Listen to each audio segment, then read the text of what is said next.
Lirboyo adalah nama sebuah desa yang digunakan oleh Kiai Haji Abdul Karim menjadi nama sebuah pondok pesantren.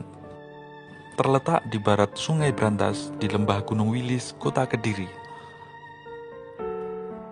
Awal mula berdiri pondok pesantren Lirboyo berkaitan erat dengan kepindahan dan menetapnya Kiai Haji Abdul Karim ke Desa Lirboyo tahun 1910 Masehi.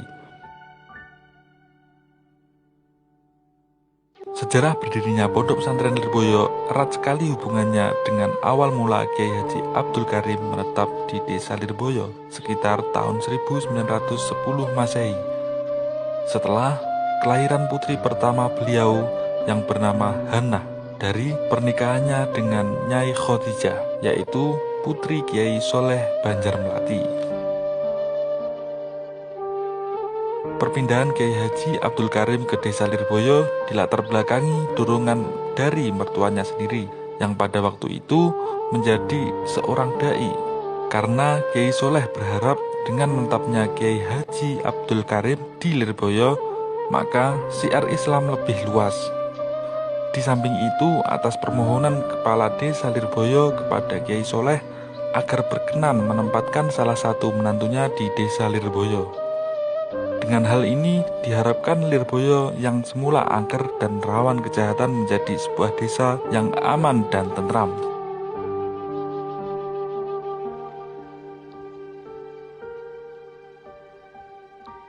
Harapan kepala desa menjadi kenyataan. Konon ketika pertama kalinya Kiai Abdul Karim menetap di Lirboyo, tanah tersebut diazani. Saat itu juga semalam penduduk Lirboyo tidak bisa tidur karena perpindahan makhluk halus yang lari tunggang langgang menyelamatkan diri. 35 hari menepati tanah wakaf tersebut, Kiai Haji Abdul Karim mendirikan surau mungil nan sederhana untuk mendekatkan diri kepada Sang Pencipta. Santri pertama yang belajar di Lirboyo adalah Umar, asal Madiun. Kedatangannya disambut baik oleh Kiai Haji Abdul Karim karena tujuannya baik, yakni untuk thalabul ilmi, menimba pengetahuan agama. Selama nyantri, Umar sangat ulet dan telaten. Ia benar-benar taat kepada Kiai. Selang beberapa waktu, ada 3 santri menyusul jejak Umar. Mereka berasal dari Magelang, daerah asal Kiai Haji Abdul Karim. Masing-masing bernama Yusuf, Somad, dan Sahil. Tidak lama kemudian datanglah 2 orang santri yang bernama Samsudin dan Maulana. Keduanya berasal dari Ngurah, Kediri. Seperti santri sebelumnya, kedatangan kedua santri ini bermaksud untuk mendalami ilmu agama dari Kiai Haji Abdul Karim. Akan tetapi baru 2 hari saja mereka berdua menetap di Lirboyo, semua barang-barangnya ludes disambar pencuri. Memang pada saat itu situasi Lirboyo belum sepenuhnya aman. Akhirnya mereka berdua mengurungkan niatnya untuk mencari ilmu. Mereka pulang ke kampung halamannya. Tahun demi tahun, keberadaan pondok pesantren Lirboyo semakin dikenal oleh masyarakat luas, dan semakin banyaklah santri yang berdatangan mengikuti santri-santri sebelumnya untuk berthalabul ilmi. Pada tahun 1913 Masehi, Kiai Haji Abdul Karim mendirikan sebuah masjid di tengah-tengah komplek pondok sebagai sarana ibadah dan sarana taklim wa ta'alum bagi santri. Secara garis besar, Kiai Haji Abdul Karim adalah sosok yang sederhana dan bersahaja. Ia gemar melakukan riyadhah, mengolah jiwa atau tirakat, sehingga seakan hari-harinya hanya berisi pengajian dan tirakat.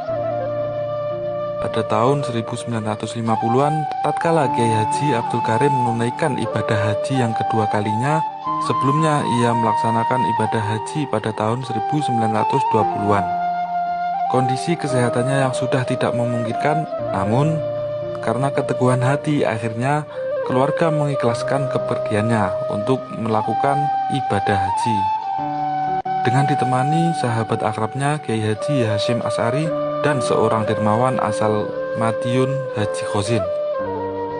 Sosok Kiai Haji Abdul Karim adalah sosok yang sangat istiqomah dan berdisiplin dalam beribadah. Bahkan dalam segala kondisi apapun, keadaan bagaimanapun. Hal ini terbukti tatkala ia menderita sakit, ia masih saja istiqomah untuk memberikan pengajian dan memimpin sholat berjamaah meski harus dipapah oleh para santri. Akhirnya pada tahun 1954, tepatnya hari Senin tanggal 21 Ramadan 1374 Hijriah, Kiai Haji Abdul Karim berpulang ke rahmatullah. Ia dimakamkan di belakang Masjid Lirboyo. Pondok Pesantren Lirboyo berkembang menjadi pusat studi Islam sejak puluhan tahun sebelum kemerdekaan Republik Indonesia, bahkan dalam peristiwa-peristiwa kemerdekaan. Pondok Pesantren Lirboyo ikut berperan dalam pergerakan perjuangan dalam mengirimkan santri-santrinya di medan perang, seperti peristiwa 10 November 1945 di Surabaya.